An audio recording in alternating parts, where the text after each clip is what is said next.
afternoon, everyone, and welcome to the Dean's Lecture. My name is Chris Hufnagel, and I'm an adjunct professor here at the School of Information.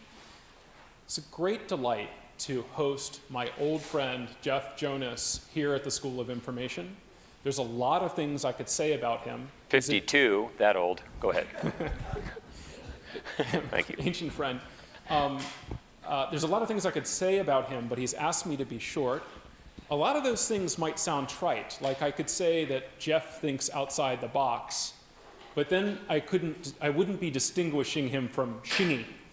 What I'd say about Jeff is that was supposed to be a joke, I'm sorry. What I'd say about Jeff is that he represents the best of the iSchool values. This is someone who has figured out how to do great things. He's also fully accepted the idea that the technologies he's developed and the different projects he's worked on have profound privacy and civil liberties implications. And he owns those, and he's trying to redress those. Jeff is started his own company called SRD, which made significant contributions in the field of anti-fraud, was funded by In-Q-Tel, later acquired by IBM.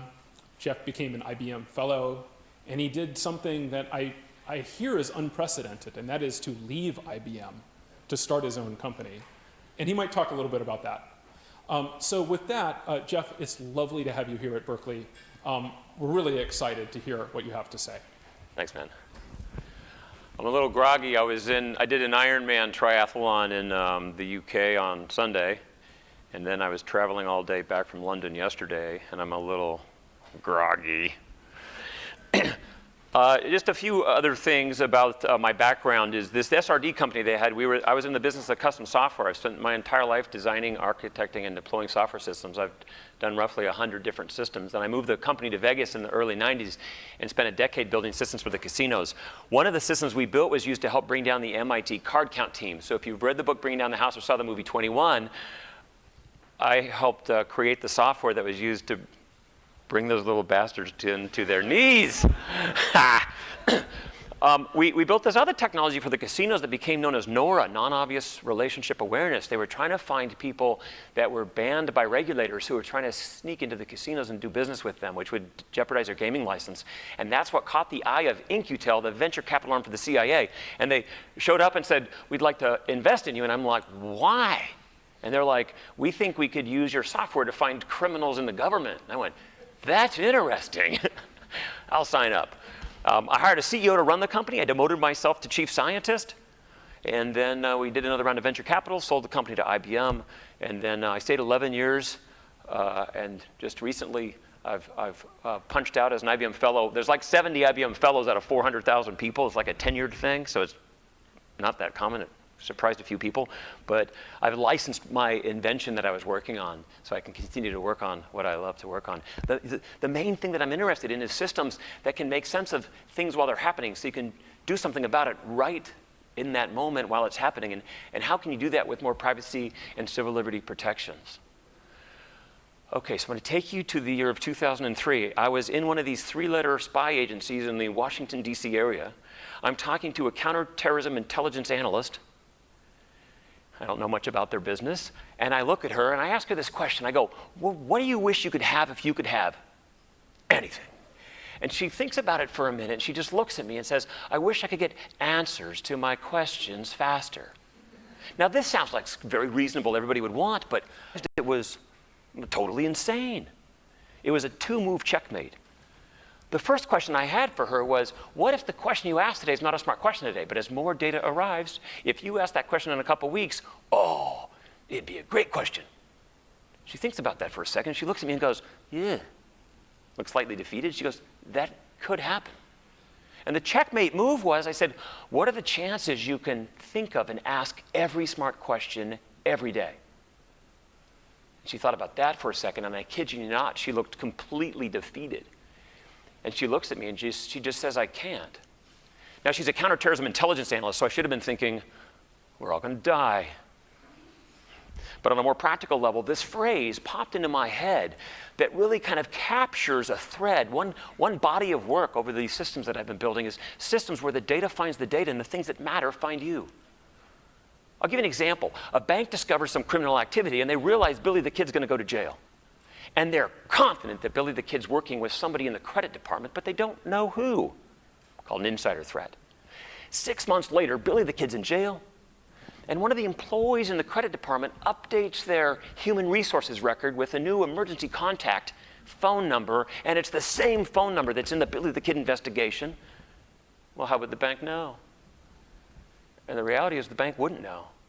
Organizations can't see that today unless they're playing this game where the data finds the data. I want you to think about it this way. For an organization, every new piece of data that arrives, the organization just learned something at that moment. Now, this is easier said than done, and the reason is as computers are getting faster, organizations are actually getting dumber. Because what's occurring is the amount of data that's available is growing on one curve, but the ability to make sense of it all is not even remotely keeping up. My favorite quote on this is from Eric Schmidt. But what's happening as this widens, I call it enterprise amnesia. The organization's got the blue puzzle piece in this hand, it's got the red puzzle piece in this hand, silos, and the organization doesn't realize they relate and they miss the obvious. And this is on the rise. Now the question is though, how come as computers have been getting faster, our ability to make sense of it all has not even remotely been keeping up?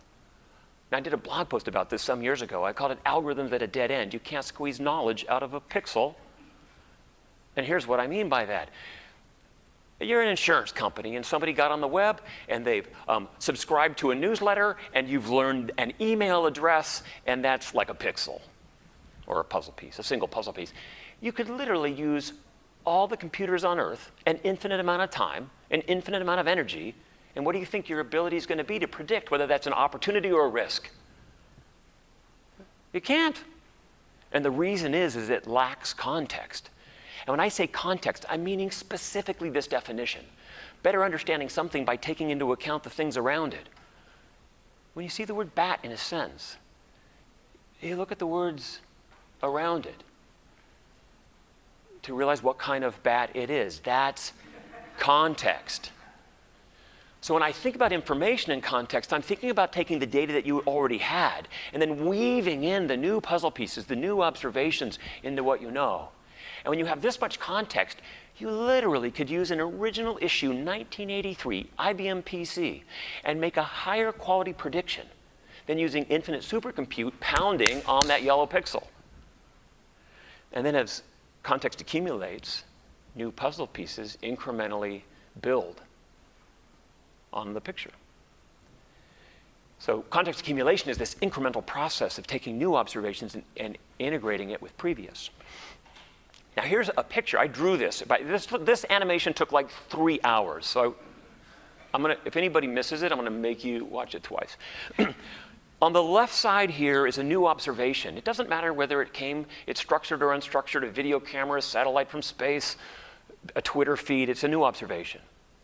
Maybe it's a video camera in the parking lot. Maybe you have a license plate reader that pulls the license plate off and you have a latitude, longitude. And now what happens with the features from that observation is you use that to figure out where it fits in the puzzle.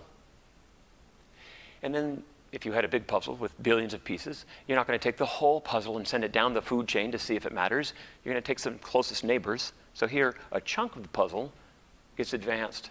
And now we have the observation in context. It's like the word bat with the words around it. And this is where you apply decisioning. Good news, bad news, sell it or shoot it. All too often what's happening is organizations are building analytics around the yellow puzzle piece and wondering why they get so many false positives and so many false negatives. So data finds data is this kind of left side of this picture, and then relevance finds use the right side. Now this puzzle metaphor holds up so well. I study the way people put puzzles together today, and it inspires me on the algorithms that my team and I are working on today. I want you to just imagine this for a minute. In the middle of the room, here's a giant pile of puzzle pieces. There's no boxes around with pictures, no guide. You don't even know if it's 50 puzzles or 500 puzzles. And as you look at the pile, you realize there's duplicates, missing pieces. Some of the pieces have errors. And you're told some of the pieces are professionally fabricated lies. Until you start taking those puzzle pieces to the table to see how they relate, it is like impossible to get an appreciation for the overall scene. So I went and bought 4 puzzles.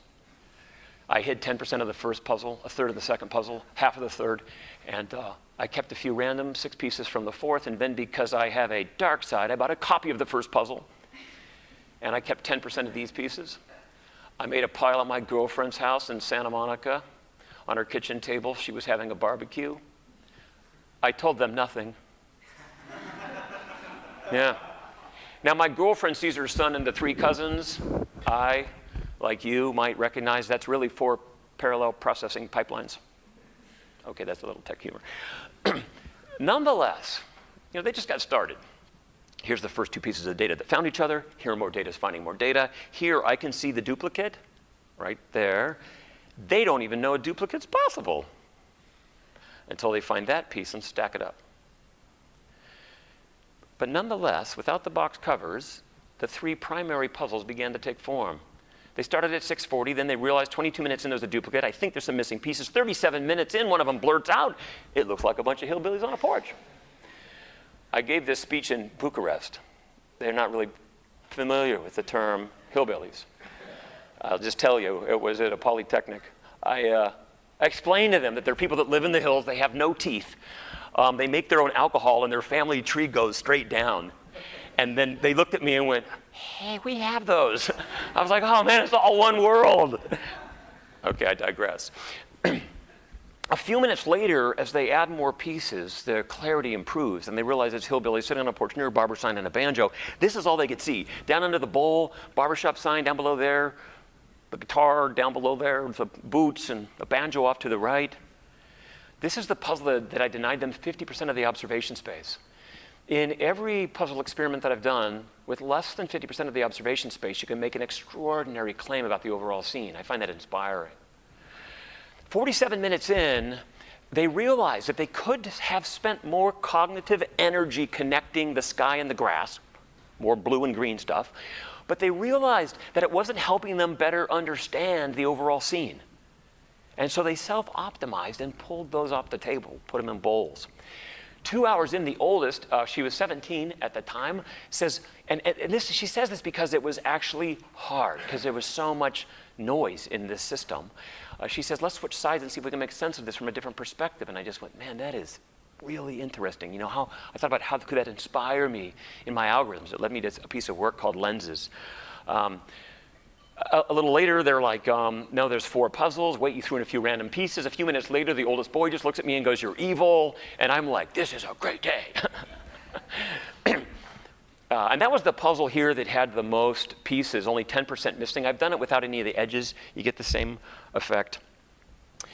Now the way context accumulates when you put the puzzle together at home, and the way it happens in a system with algorithms is, again, so close to the same. I'm just going to step you through this for a minute. You get the next thing. It doesn't matter whether it's the puzzle piece now or the transaction. The first thing you do when you get it is you go, hey, have I seen anything like it? And if not, you leave it by itself. Or if it's like the red and white pieces, you put it near the red and white pieces. Or if you can find a place to connect it, you connect it. And that's what you can do with that piece, and then you move on to the next. You favor the false negative. You only put things together when you're sure. I mean, when's the last time you put a puzzle together at home and go, it doesn't fit so good, but with some glue and a hammer, you just don't do that. New observations sometimes reverse earlier assertions. You put some pieces together because you were sure, but later in the puzzle, every now and then you stumble into some pieces you should not have put together. It's kind of like thinking 2 people are the same because they have the same name, address, and phone, but later you bump into the fact with a new observation that it's a junior and a senior, so you got to bust them apart. This turns out to be one of the single most expensive things to do computationally. Imagine a system that you've seen 10 billion puzzle pieces, transactions. You've made 10 billion assertions about are they standalone, are they the same, are they related? And you get one new thing. Not only do you have to figure out where it fits, you have to ask yourself, now that I know this, over the billion decisions I've already made, would I have made any of them differently if I would have known this first? That's computationally the hardest part. Some observations produce novel discovery. You might have a puzzle piece that's just blades of grass. but it might be the one piece that connects two very interesting, surprising scenes. Sometimes you'll find a record in a marketing database where some of the features in that one record will connect Billy the Kid with the person in the credit department. That piece produced novel discovery. Now, as the puzzle evolves, sometimes one changes one's collection interest. Let's pretend that up to now you just grab the next piece out of the box, then the next, then the next. But now you have a bunch of red and white pieces. They're just not coming together. You might go to the box now and look for just the red and white pieces. Organizations that are weaving data together like this, they come to a point where they go, well, let's not just load anything. What, if you could load anything next, what would we even want to load next? And you're informed by looking at how the data is landing. Now, my favorite part is really I think the most interesting part is, as you go to put a puzzle together, let's say the puzzle's going to be this big. Can you put it together on a table this big? Not so much, because it puffs out. And as it's puffing out, it's getting more and more expensive computationally for your noodle to figure out where the piece goes. But given enough observations, there comes a tipping point where the puzzle chunks start to fall in. And now the speed, the amount of time it takes to figure out where the next piece goes starts getting faster and faster. And I saw this actually in a system for the first time in 2005. This customer had 50 billion records. There was a point they hit where the system, as the database got bigger, the performance was getting more accurate and faster. As the database got bigger, it's so counterintuitive that would be possible. I have a different speech that covers that, but I'm going to clip that out of this custom deck that I've built for you. Okay. So this leads me to something I just call big data new physics. And here's, I think, 3 really interesting things about when you put big data in context. Often we're fighting in algorithms, and you go too far this way, you get too many false positives. You go too far this way, you get too many false negatives. It turns out big data in context, your false positives and your false negatives both have an opportunity to decline. In fact, when people say they're out of steam on their algorithms, I don't say you need more mathematicians. I say you need to figure out a better observation space or a more complete observation space. Another interesting thing that I've come to experience firsthand in many ways is the errors in the data start to become your friend. You'll be glad you didn't overly clean your data. Now, I don't mean putting the passport number in the gender field, where it just has the first bit, so it's always a 0. I mean like spelling errors, transposition errors. There's a benefit to keep them. Now, I'll give you one example you have all experienced. When you search Google and it says, did you mean this? It's not looking in a dictionary. It's remembered everybody's errors. If it did not remember the errors, it would not be so smart. If you want to know more about that in the question and answer time, I can tell you some other interesting examples, including my son that has 2 dates of birth. It's a very embarrassing bad daddy story. More about that later if you want. The third and final thing is, as you get more data, your amount of compute needed can decrease. And when I explain this to my mother, I just say, why is it when you put a puzzle together at home, the last few pieces are as easy as the first few pieces when you have more data in front of you than ever before? It's precisely the same principle. My second project, by the way, I took a different set of kids on my boat out to sea, miles away from Child Protective Services with a stopwatch, 5 hours, no food. And I timed how much cognitive function it took for every piece. The first pieces, the middle pieces, the end pieces, documented this over 5 hours, and it was really interesting. My third project I did with financial service executives where we gave them a table that was too small. So they had to hold the pieces here. There's no way to teach an executive why federated search doesn't scale faster than this. Because they're going like, hey, do you have a red, white piece? They go, I'm working on yellow pieces. The network bandwidth saturates. And my fourth puzzle project was with 4 drunk adults. And I only learned one thing. Sometimes drunk people are unreasonably optimistic. My girlfriend was just pounding the pieces in, It violates the principle of being pessimistic. I digress. So look, there's a big difference between just a pile of big data and information in context. And one of the first forms of context is entity resolution. Is it the same entity? Is it 5 different people with 5 bank accounts, or is it 1 person with 5 bank accounts? If you're looking at open source news, is it 20 cases of SARS in 20 cities or 1 case reported 20 times? If you can't do that, you can't get any really high quality prediction if you're fusing data across systems. And so here's a Ralph Garcia, and the first thing you're trying to do is figure out that those Ralphs are this Ralph. And so you're resolving that entity and putting it into a shared resume. And then after you resolve that, you graph it to other resolved entities. And then if you're a bank and you're onboarding a new customer, you're saying, hey, do we already have a Sandy Madden, or is it a new one? And then at the point you're resolving Sandy Madden, you're also graphing Sandy Madden. And you're using this picture to make a better decision about opportunity and risk. Now, when I say entities, I mean, it doesn't have to be people. It could be companies, cars, boats, planes, routers, asteroids, entities.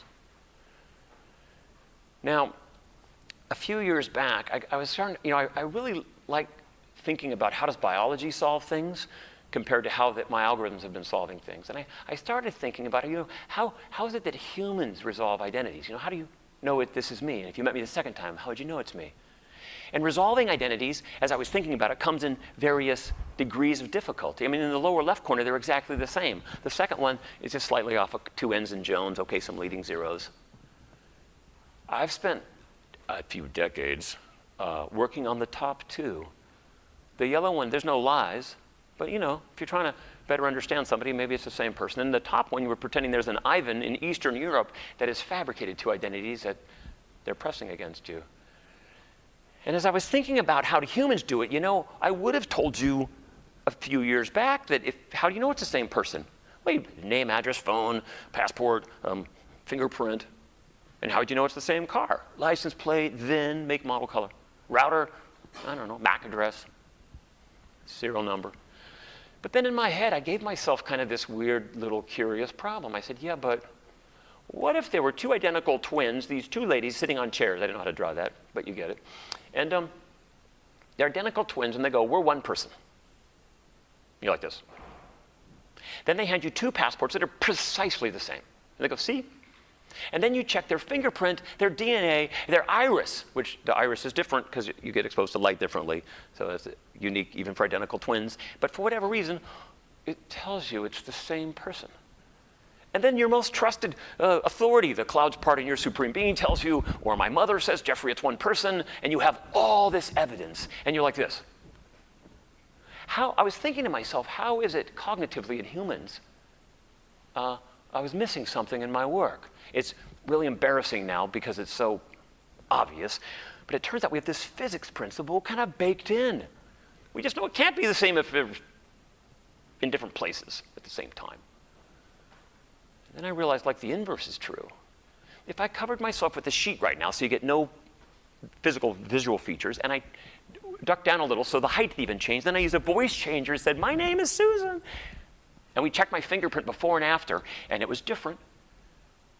You wouldn't be fooled. It's because of this second principle. And I realized that when and where are absolutely the highest order bits. And it just really started to capture my imagination. I'd really been missing this. And then I've done some work in helping modernize voter registration in the US. And here you got 2 voters, same name, same date of birth. They live close enough. They could be traveling across those distances and voting. But just looking at the coarse grain address history of where they've lived, you could really gain some certainty that these are different people. Call those life arcs. And then, I don't get surprised by data all that much anymore. I've just really wrestled with a lot of data over the years. But I went to the Aspen Institute and did a roundtable that I got invited to with maybe 15 people. And somebody said something, a few things, that were so startling to me. I literally woke up the next day and went, well, that would mean this. And I woke up the next day and said, well, then that would mean this, for weeks. It literally blew my mind. And I'm going to share this with you right now real quickly. So I call it space-time travel, but it's about you and your mobile phone. One of the guys across the table tells me that in the US, this is some years back, it's probably more, I'm twice as big now, He said, there's 600 billion records get created a day about where you and I are when, even with GPS off, with 3 antenna towers. It's called trilateration, plus or minus 60 meters. And with GPS on, 20 or whatever, and with Wi-Fi on, sub 10. And so he's saying this, and I just think to myself, yeah, that's a lot of data. And then he says to me, I get 85% of all of it for free, in real time. I'm like, wow. That's interesting.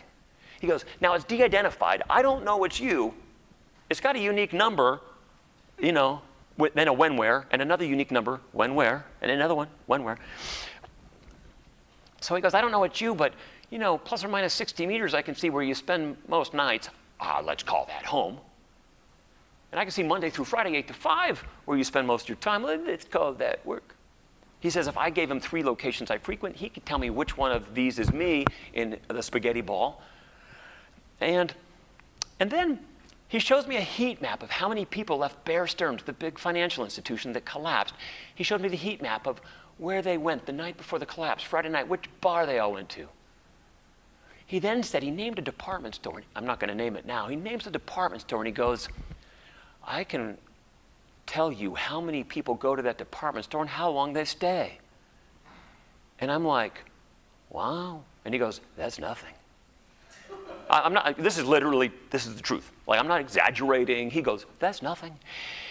He goes, I can tell you that people used to travel 27 miles on average from these demographics to go to that store, and it's been changing week by week. Now they're only traveling 17 miles from these demographics, and I can see it before they produce their quarterly earnings. I mean, I'm just sitting there going, that's fast. That's OMG. I'm just like, huh. And it's taken so long to get my head around what the ramifications of these highest order bits that are all over the place. He then tells me he can compute who I spend the most time with, not at home and not at work. You know? And I realize if there's a name on there I don't recognize, they're following me. I imagined non-democratic countries harnessing this data and using it against their population. It's really a biometric. Your pathway from where you sleep to where you go to school and off to a job, that arc is a fingerprint of any fingerprint. It's going to enable all kinds of great opportunities, but it's going to really unravel a lot of secrets. It's going to completely change our notions of privacy. And it's being adopted at a blistering pace. Like I just example after example. If you go to your iPhone and go to location services and then look through the list and find out how many apps are always tracking you even if you're not using the app. Just check it out. It's fascinating. Like they would have all of this I'm describing. So I started to become fascinated with the data then. And there was a guy in Germany that subpoenaed the telcos for his geospatial data just to see what they were collecting. And he won this court case. And he put his call data records on the internet and asked people to see what they could do with it. Somebody made a nice little graphic about how he moved around town. But I was like, well, let me see what I can do with it. So I reduced it to records that had better than 250 meters accuracy. So I took 18,000 of the 35,000 records. I invented something called a space-time box. That's what the word STB here means. And a space-time box is a unit of space and time. And in this case, I used a 610-meter box by 15 minutes. So here's this guy moving along, tick, tick, tick, tick, tick, and then he stopped, like maybe for coffee, tick, tick, tick, tick, and he hangs out in the 610-meter box by 15 minutes, and the algorithm goes, hey, man, you're hanging out. Okay? Anyway, tick, tick, tick, tick, hey, you're hanging out. Well, this guy only hangs out 130 unique places in 6 months. Only 64 places 3 times or more. You know, we live in habit trails. Yeah, if you haven't seen a habit trail, yeah, I found this pixelated picture of a habit trail. His name's Maltese Spitz. And I really think I could pick which street corner to go to in Berlin within a 15-minute window and wait for him and just go, hey, man, you're Maltese Spitz. Be like, yeah. I'd be like, I've been getting to know you. Geospatial data is superfood for analytics. And then that was all experimental just for fun, and I decided to go apply it to something to, like, you know, save Earth. So I'm going to take you now to a project in the Malacca Straits. I'm not sure you would know where that would be, but I'm going to show you. It starts with Singapore. You probably might not know where that is. Here's a hint with a flag. Now, which part of that land is Singapore? And Singapore is the little dot to the left of the S, if you can even see that. That's the Malacca Straits. Half the world's oil supply, a third of the world's commodities go through there. The Singaporeans are exceptionally interested in understanding what's interesting. 2,000 vessels a day. The historical data on vessel location, not people, but vessel, where the vessels are. There's 1 billion records just to start with about where vessels hang out and hover and how they move every 3 minutes, tick, tick, tick, tick. So I use the hangout calculator to figure out where every vessel hovered in the world for more than 6 hours in a 20-kilometer space-time box. And as you get closer to Singapore, here's 610-meter boxes and 19-meter boxes right off the Changi airport, part of the area where the vessels hang out waiting for their turn. And one of the things that the system is watching for is changes in patterns of life. Vessels that are hanging out in new places. That happens all the time. They go to new ports. But what about hanging out in new places that are rare? Like no one ever hangs out over there. And so an insight would be, hey, man, of all these vessels right now, there's a vessel hanging out in a rare place. Now, it turns out rare things in big data happen all the time. Like, do not be confused. Like when I talk to somebody about big data and they go, we're looking for anomalies, I'm like, you haven't really played with big data yet. Because things that are rare, that are like 1 in a million, happen 1 million times a day. And you have to think about it a little differently. You have to take something like this and just let it fester. And then you would be like, oh, but it's a vessel that's carrying hazardous cargo, like liquid natural gas. And oh, there's 2 crew members on here that they've changed their identity. Last time they were in the neighborhood, they were on Yemen passports, but now they're using French passports. It would be the collection of these things, insights add up, that you would promote it to the top, higher in the queue, not top of queue, higher in the queue. And then at any given time, you can only focus on so many things. And by the way, the most interesting thing in the world right now might not be near Singapore. It might be near, the Saudi Peninsula, but that's not in their area of operation. But now a vessel comes over the top of the horizon. It enters an area of interest. It crosses like an imaginary little line. And boom, it becomes the highest order item about where you would focus now. And then Singapore uses this to go visit a vessel with guns and masks. What's happening here is this is a system that is sensing and responding. They're not sitting there asking it questions like, hey, what's interesting? Hey, anybody Billy the Kid floating around? It's watching the data as it arrives, and then it's publishing things that are interesting. And I want to just have you take this in for a minute. We're not talking like Minority Report, where Tom Cruise has got those gloves, and he's like looking for stuff. That is so old school. Are you kidding me? What, he's going to think of every question and look in every pocket? It's crazy talk. The future is really going to be these machines that are helping focus human attention, which really kind of takes me back to this statement about data finding data and the things that are relevant finding you. This is a very custom deck. Like I didn't even know what chart was next. I had a little bit of anxiety, I'm like, man, I didn't even know what chart's next. So now I've been working in this field of data finding data and relevance finding you. And 7 years ago in IBM, they said if you had a big idea, we'd fund it. And I thought to myself, if I could only build one more thing in my life, like one more, I was going to really put some oomph into, what would I build? And I dreamt up something, and I code-named it G2. Now, I want to just give you a little bit about the journey, though. The very first time I was building any type of context engine, in this case just resolving entities, was for the TransUnion Credit Bureau. They were trying to figure out when debtors were the same. They don't want to send 5 collection notices if it's the same person. They want to send one notice with 5 debts on it. And then I ground up, built another system for the casinos that I already mentioned called Nora. And then, because I didn't know it was a pattern yet, call me a slow learner, again, I built another ground-up system for a company that had 4,200 physically different systems. This is 96. And 1 billion records. It ended up having about 100 million people in it. It was a marketing system. They were trying to figure out who's going to go to Orlando in the second week of May. And if you really knew they were going to go to Orlando in the second week of May, would they be easier to influence 3 days before or 3 weeks before? That was 96. My SRD company, we renamed Nora to Eric, and then we made it start doing these linkages, not just who's the same as who, but who's related to who. And then we went after really big data, billions of records, and then IBM called it. They originally called it something that was unspeakable. It was such a horrible name, but now they call it Identity Insight, and that's really this Nora class of technology that's kind of grown up. And then, they asked me this question, and I go, I'd build G2. In short, let me just tell you some of my aspirations for G2. I wanted to be able to resolve and relate entities without any experts, without any training, and without any rules. I want to have one set of principles, and you can go from cars, boats, and planes, and asteroids and do them all at the same time without an expert. I wanted to be able to add new kinds of entities, like you haven't done routers yet. You can add them and add new features, like Twitter handles, if you didn't have that before, while the plane's in the air. I wanted to make it geospatially aware. I wanted to make it work in Chinese and Thai, so it would work for the world. I wanted to make it linearly scalable on cloud computing.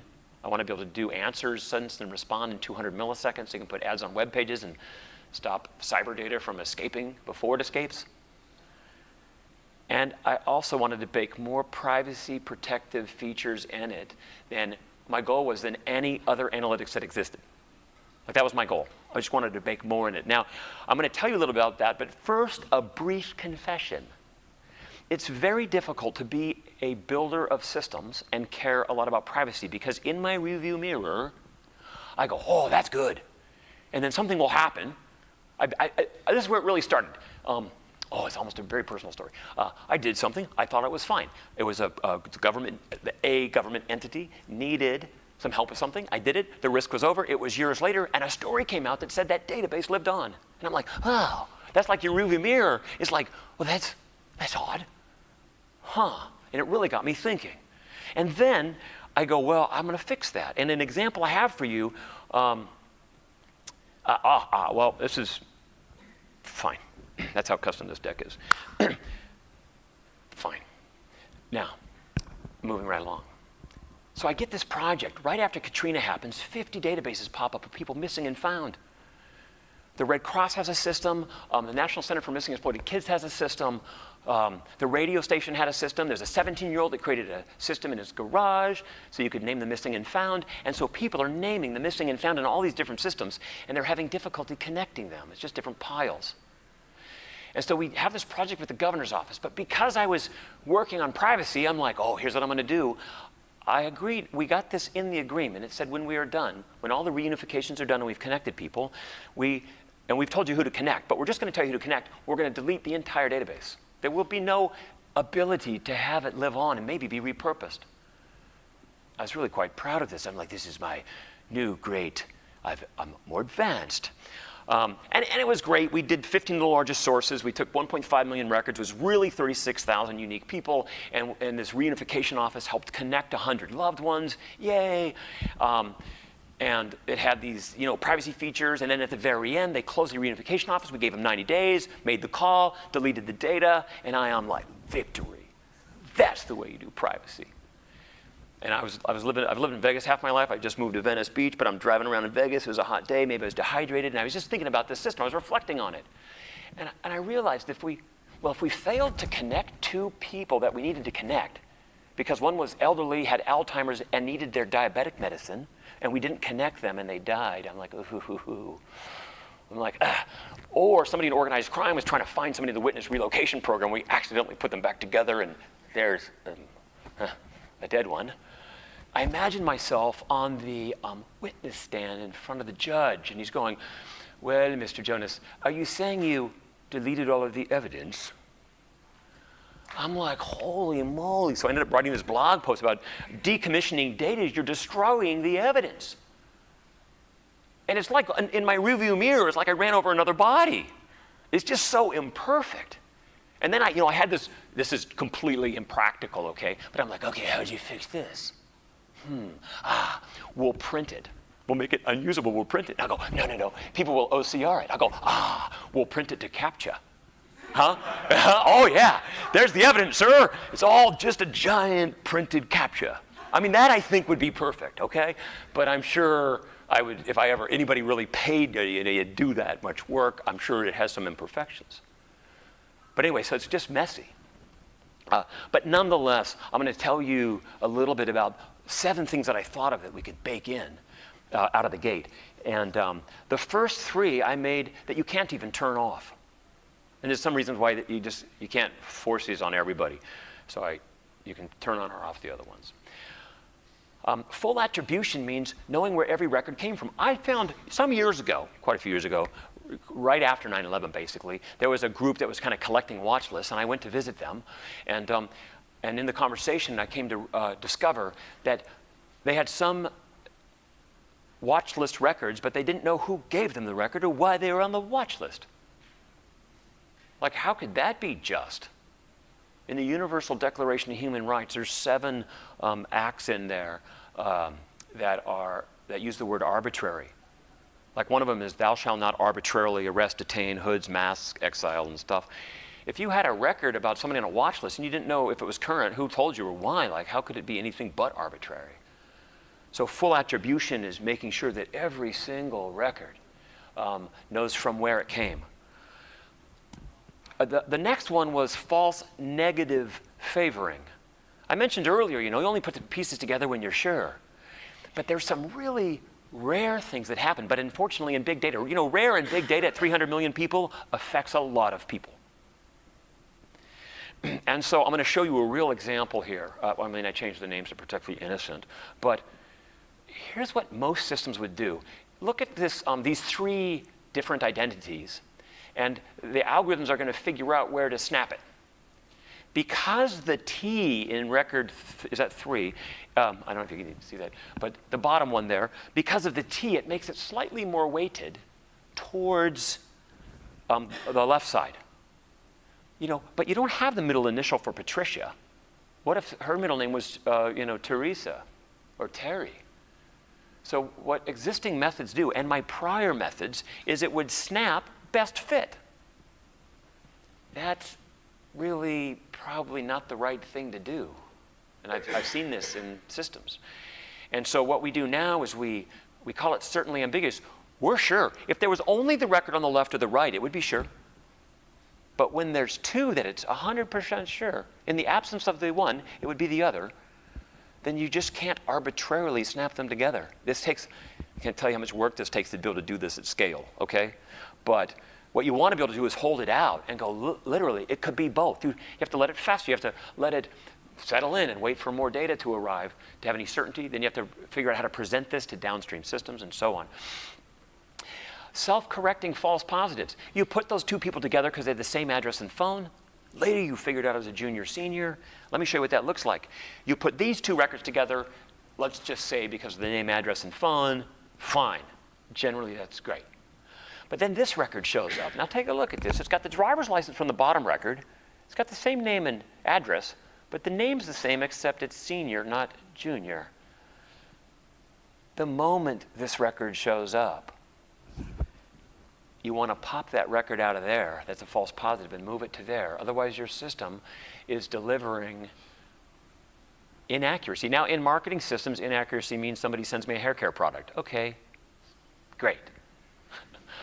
I have friends with hair, I'll give it to them.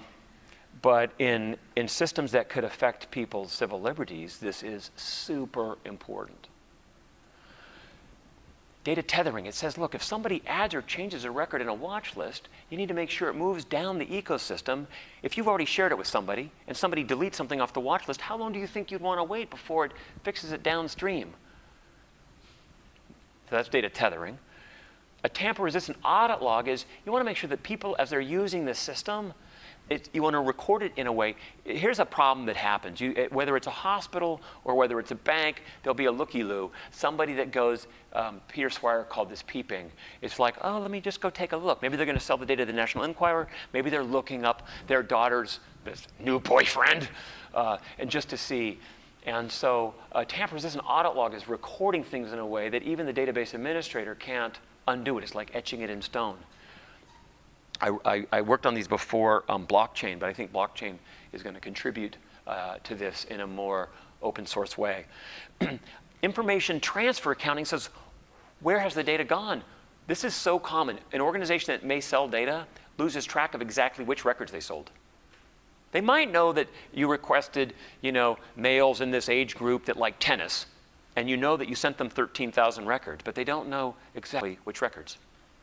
And information transfer accounting says, where did that data go?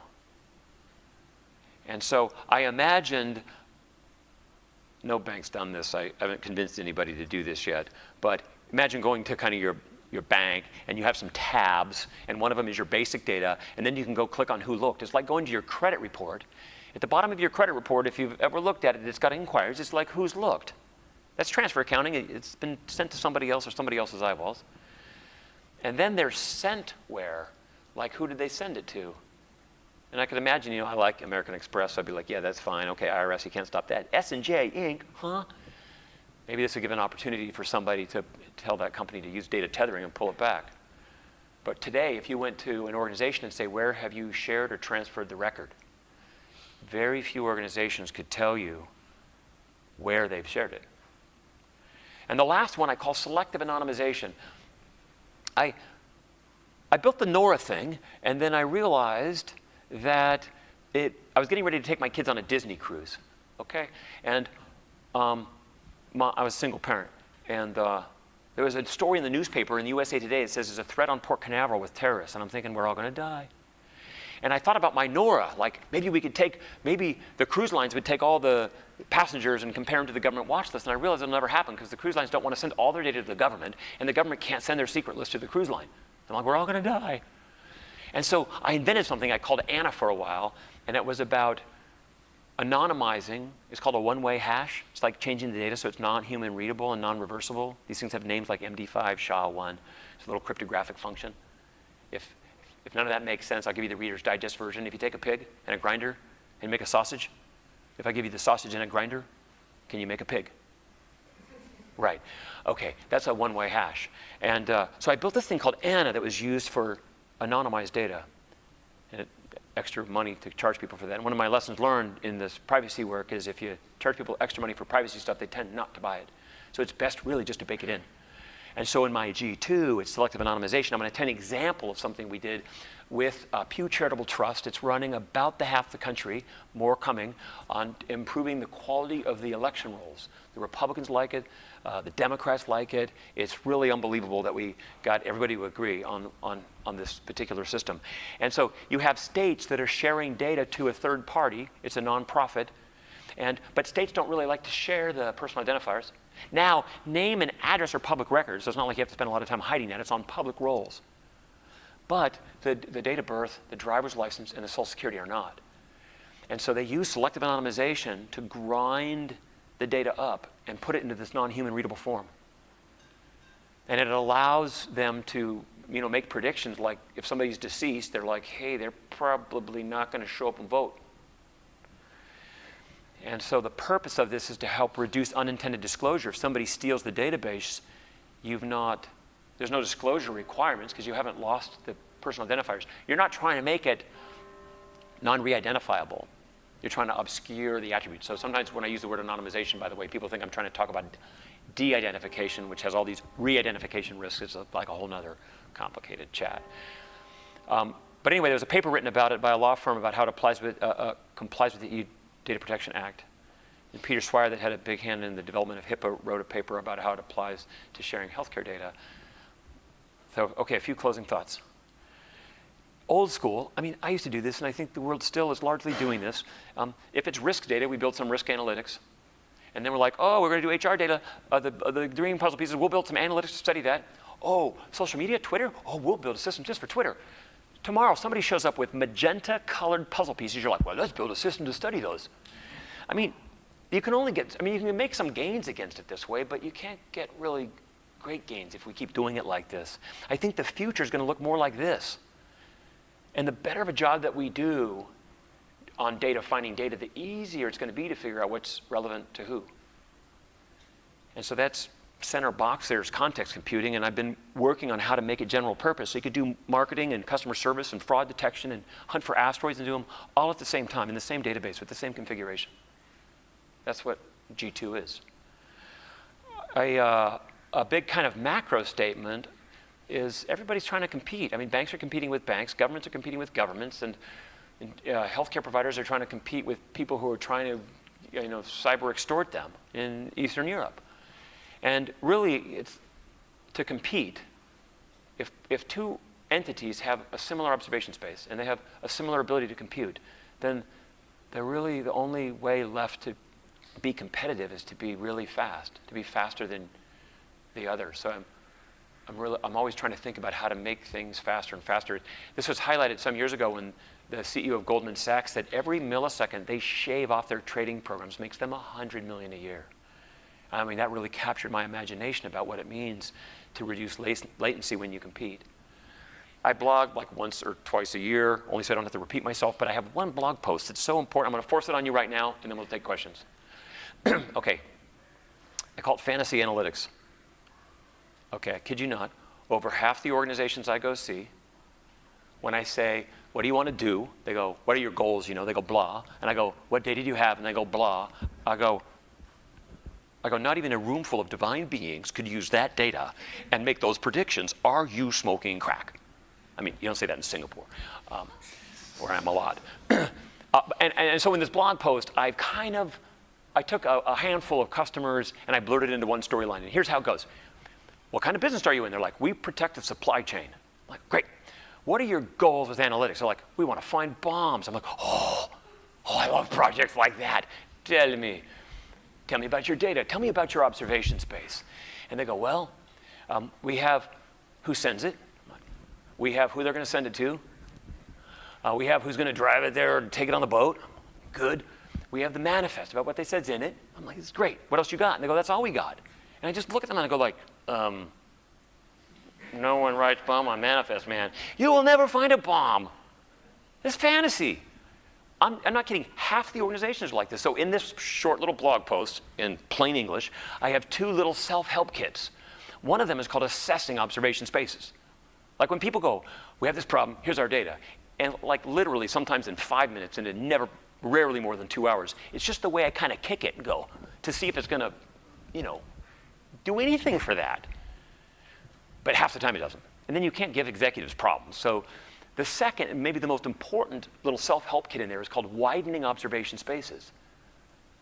It's a real data science skill about knowing what kind of data is out there, what kind of data would they have, what kind of data could they buy, what kind of data could they ask their customers for. And if you can get lots of data, you have to choose which kind of data, right? And so Widening Observation Spaces is a little self-help kit about thinking about what data you need to bring to that so you could actually give them the kind of goals and gains that they're hoping to make. Okay, so here's the deal. We can do questions. I had one bonus section at the I hid in the back, because this is a custom deck. I had no idea how long it was going to take. And how many charts are we in? Like 80? 90. Whew. Oh, it's like getting a shot. But I use Spacetime boxes to do something for the astronomers, geospatial data about asteroids, because they have no privacy. Okay? They all could be evil. I did some work that I can explain in about 5 minutes that forecasted some stuff for astronomers that has never been done in astronomy. So here's the thing. Blue pill, red pill. What are we going to do? Who's in charge? Chris left. Well, he had to step out. Oh, I'm calling him out. Oh, no. No, I know. He had an activity. Do you want to see a little asteroid thing? Then some questions? Okay, great. So, with the Singaporeans and the vessels, I go and interview some of these people that are using it. They're like, we've never seen fewer false positives. This is amazing. And then I get this question. They go, can you add Z, elevation? I'm like, Z? I'm thinking about vessels, I mean, I guess you could have negative Z if they sink. But then it's out of commission, it's like dead. So I'm like, Z, they go, planes. MH370, disappearing airlines. Can you use space-time boxes, X, in 4 dimensions with Z, and I'm like, yeah. So I go to my engineering team and I tell them what I want to do around doing Z to create these 4-dimensional boxes. And then I'm thinking, well, how am I going to test this? And again, I'm not really big on testing it on live human beings.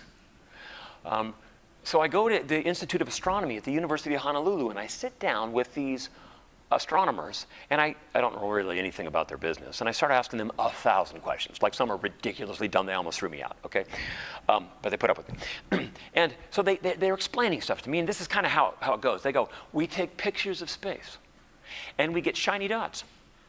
That's it, shiny dots. You don't know how far away, it's just a shiny dot. Now, if the dot's always there, we think of it as a static. But if the dot really was never there before, like that one, we consider it a candidate. But it's just a single detection. It's just a shiny dot we've never seen there before, we don't think. And most of those are just orphans, and we put them in the trash.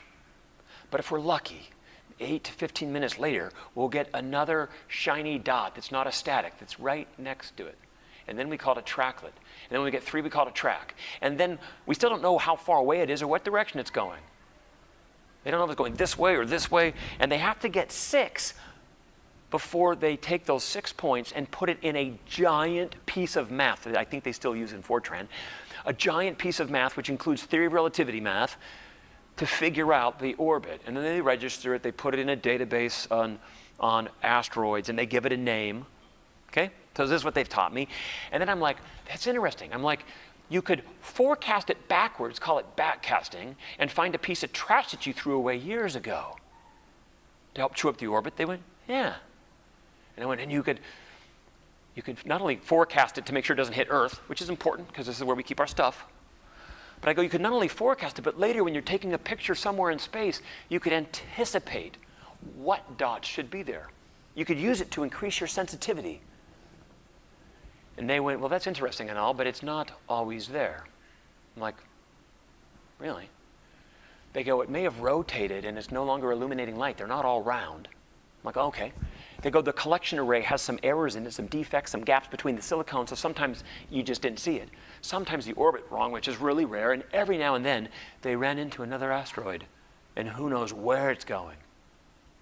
I'm like, whoa. They go, this has only ever been seen twice. The first time in 2010, Hubble was doing one of those deep space pictures, and in the middle of it was a giant X. And it was 2 asteroids that had pounded into each other. And I went and found that. That's the giant X that was in the Hubble picture in 2010. And then slowly, over a few months, it just dissipated. And they said it's only ever been seen one other time by accident. And then I asked one of these dumb questions. I'm like, okay, since you've computed the orbits and you know they don't hit Earth, why don't you compute the orbits and see if they're going to hit each other or get close? Just getting close is interesting because it changes their orbits a little bit and it helps them understand the mass, which is very difficult. I mean, you can't do by just looking really at the light. And they look at me and they realize I'm just completely uneducated. True. And they go, well, it's multi-body orbit math. And in my head, I'm thinking, that must mean expensive. Turns out that's expensive. And they go, and it's an n-squared problem. We have like 600-something thousand asteroids. They go, we're astronomers. Like, we don't have this kind of compute available to us to run that. And I go, but why would you do it like that? And here's what I said. I explained to them the Singaporean space-time boxes, and I told them I added a elevation. And I said, well, why don't we try it like this? And I said, let's take the first asteroid of those 600-something thousand and go and use some of this existing Fortran math, and we're going to ask it where it's going to be tomorrow at noon. And this beautiful piece of math comes back and goes, oh, tomorrow at noon, oh, right here. Now in space it's called RA and DEC. On Earth it's latitude and longitude. Okay, so you get an RA and DEC, and where it's going to be. And then what we do is we put it in a space-time box.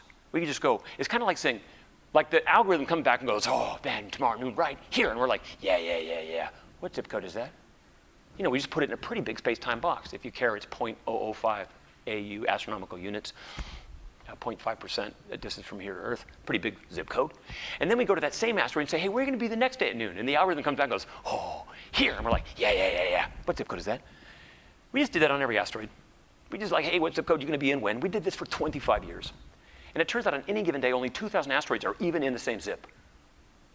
Then you go back to those 2 asteroids on that day, and you go, hey, a couple more questions for you. Where are you going to be at 1 a.m.? 2 a.m., 3 a.m., and each time you go, yeah. and you put it in a smaller space-time box, like what street are you going to be on? It turns out the total number of asteroids that are going to be on the same hour on the same street is so few. Then you run the heavy math. They're trying to run heavy math on everything.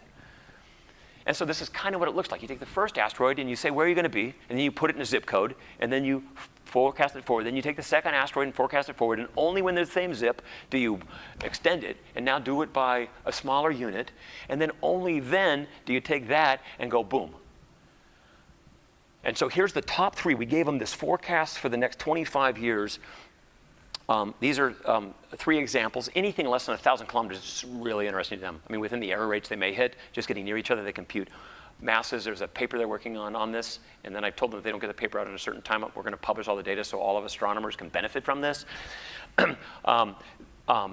We did it in less than 3,000 computer hours. I could probably make this 4 times faster. I mean, it just goes into some nuances about the way that we did it. And to add a new trajectory, they find a couple asteroids a day. So the ability to take a new asteroid and say, where are you going to be the next 25 years and integrate it into all the others takes 15 minutes. And again, I could make that much faster.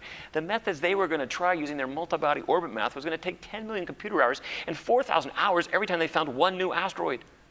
It's crazy. I got this email about a year ago. It was really exciting. It was the first time ever they trained the telescope somewhere and watched 2 asteroids glaze each other. And they didn't see them get in their closest points because the sun came up. Damn sun. Different algorithm. They sent me the GIF on it. If you watch the center there, you can kind of see those 2 asteroids getting nearer and nearer. I'll just close by saying, if I save Earth, you're going to owe me. All of you. Okay. That's the asteroid bit. Maybe that was 6 minutes because, I'm just going to go back to this chart here. I will say, because some of you may just be stepping out as we do questions, I answer every email I get from everybody on Earth. I mean, literally, it just doesn't matter. Taxi drivers, students in Brazil with choppy English asking me for thesis advice. I literally answer everybody that communicates with me. And sometimes if I'm not sure if it's spam, but it might be a real human, I actually answer them. And you should see what they say when they write back. They're like, holy crap. All right. Well, thank you, Jeff. That was awesome.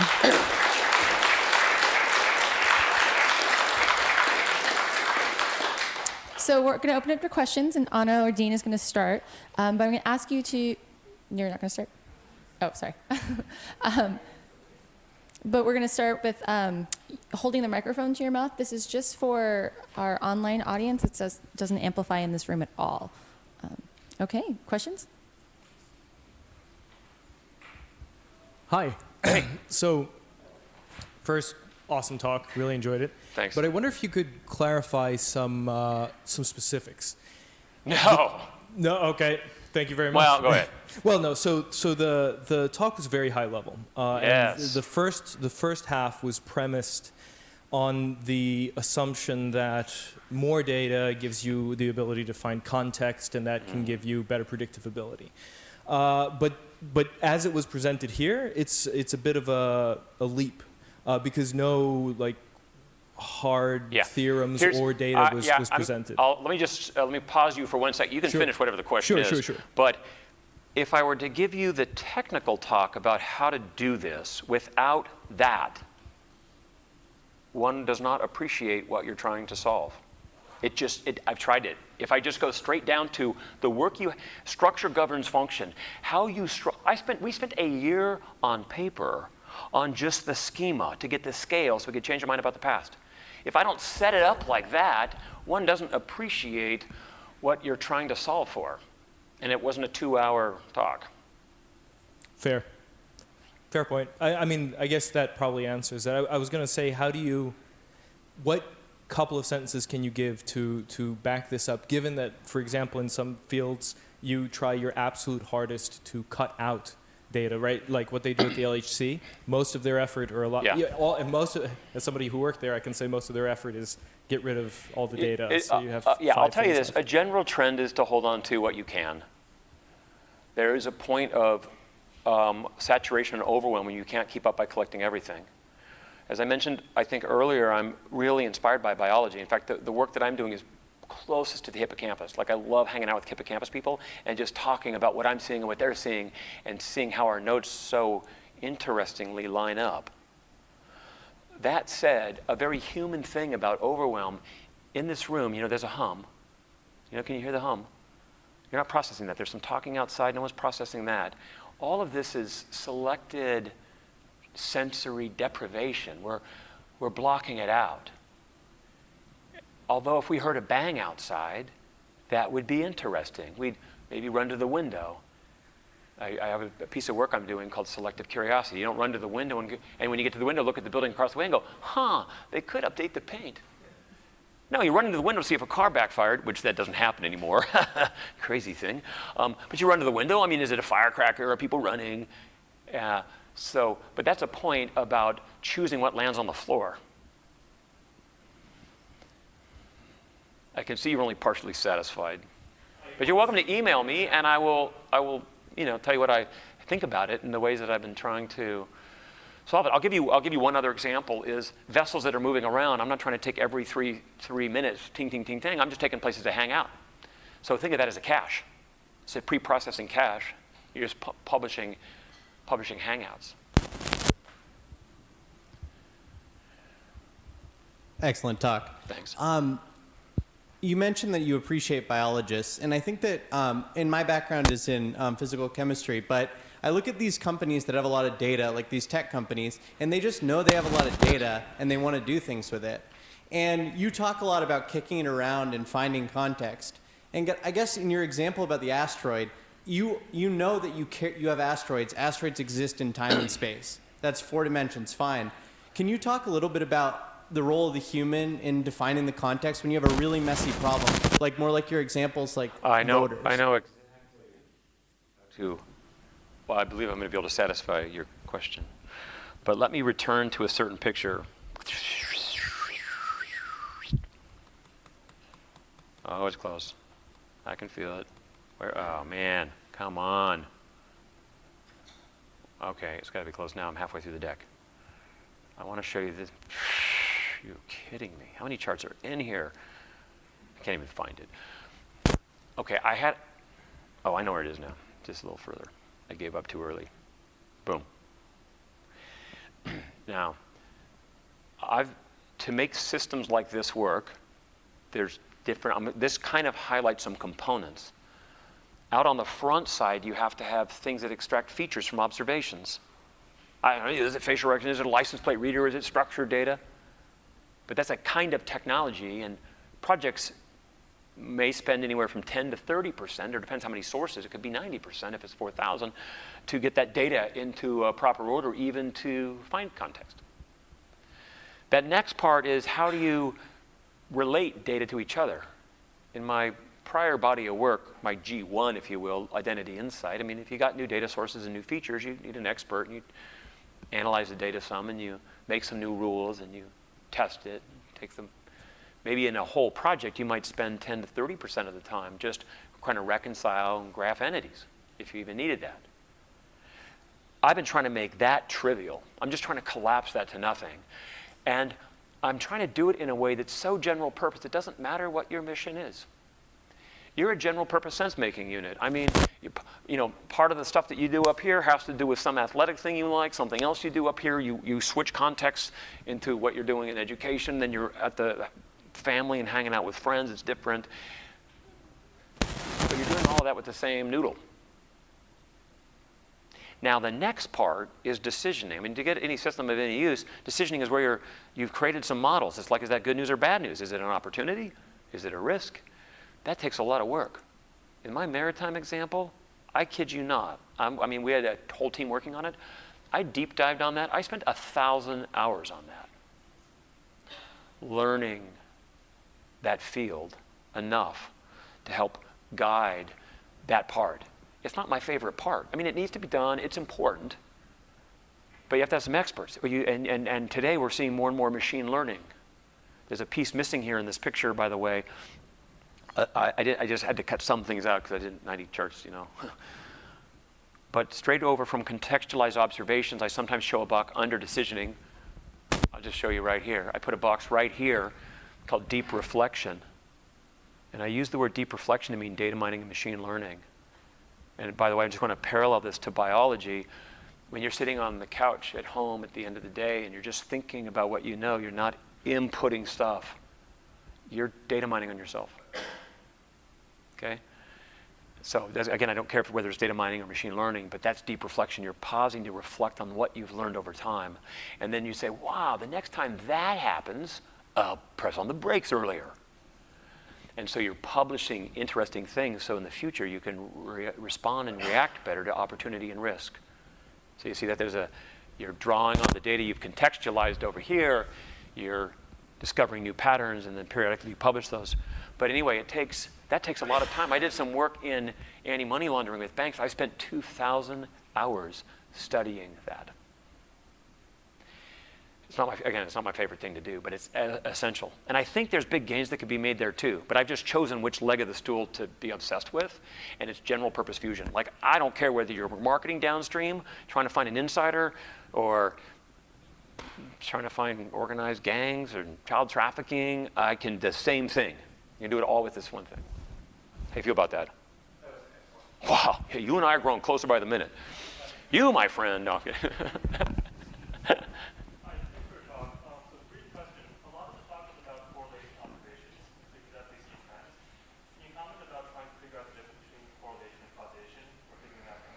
I haven't done much thinking about that, but I just love some of those PowerPoints, like total Coca-Cola sales, moon launches.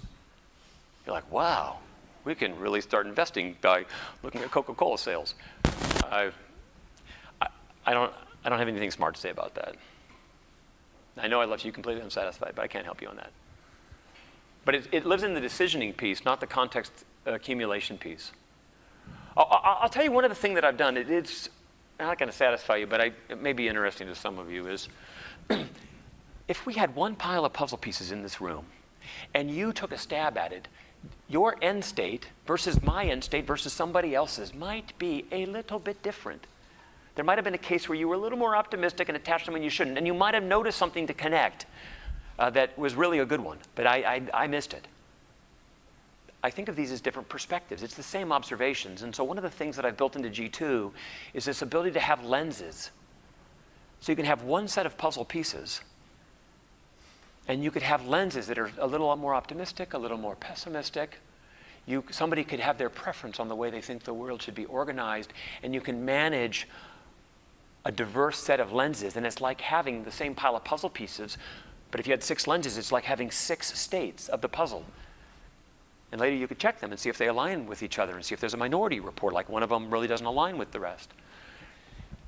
And we've done some work about using that to have privacy groups around information sharing for banks to make sure they only put the right data that can be shared in the right lens. So it allows data to be kind of puzzle piece siloed as well. Anyway, it's one of my little, I've got so many things I'm doing in my G2. It's like the net sum of what I think needs to be done to create a hippocampus. You need one. No. Hi, Jim. Jeff. Oh, so anything. What have you observed in terms of institutions or organizations as to what they have to do to take advantage of the kinds of insights that you offer? In other words, they're putting all the yellow pieces in one pile, and they're putting all the blue pieces in another pile, and they're putting all the red pieces in another pile. And they've become totally committed to that and put a lot of effort into that, and they get some value out of it, but it's limited. What do they have to do? Well, one way, which isn't not necessarily my favorite, but sometimes it's a forcing function, is in the area of risk and compliance and making sure they're not breaking laws.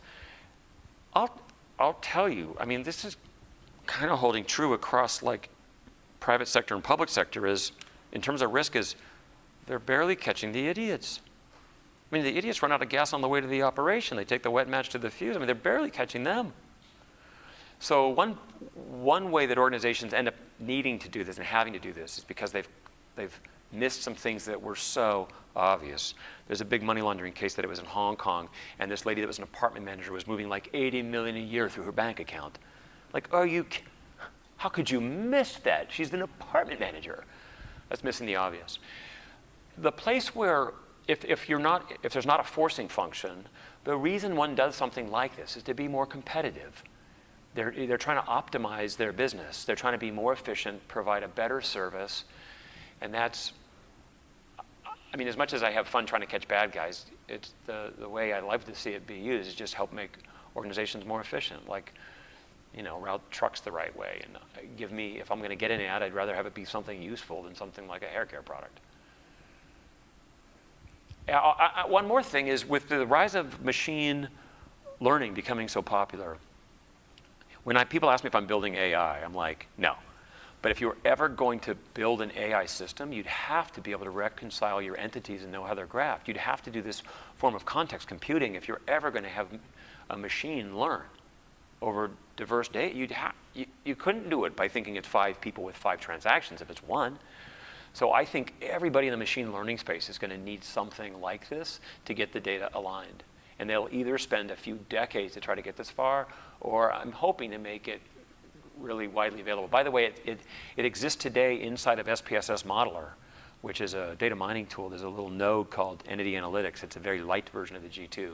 And I think a lot of universities have that. So, If no one else has a question, sort of a follow-up, though.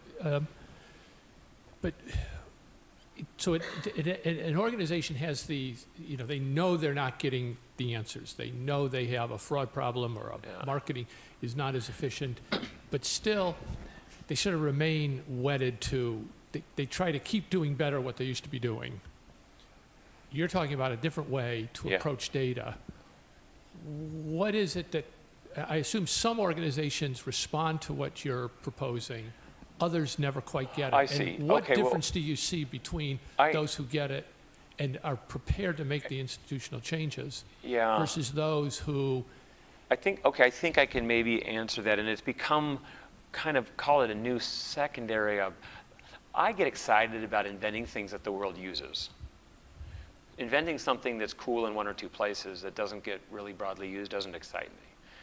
And one of my objectives with my next new startup is taking G2, is I'm really focused on how to make it incredibly consumable so that it takes no friction to see what it does on data that's kind of like yours. If you want, put some of your data in, anonymized or not, and see what it does. And make the adoption curve super low friction. Because I believe if you have friction, then it takes, like, you have to re-educate people. And they've got other priorities, and you just have to make it easy. I mean, super easy. So I'm really obsessing over consumability. And I think that's going to change an adoption curve. And as well, organizations, they don't want a leg of a stool, they want a stool. They would rather buy something that's 80% of what they need, but it's going to roll it in the house and use it, versus it's a bunch of parts out on the curb, and they have to figure out how to, like, get it built and move it in. So that's back to about being consumable, like really ready to be deployed. So I'm putting a lot of thinking into how to do that with G2. And it's really fresh. I mean, I've only been out of IBM 45 days, or I don't know, 30 or 45 days. So I'm just thinking about how to do that now. Anyway, okay, thank you all very much. Email me anytime.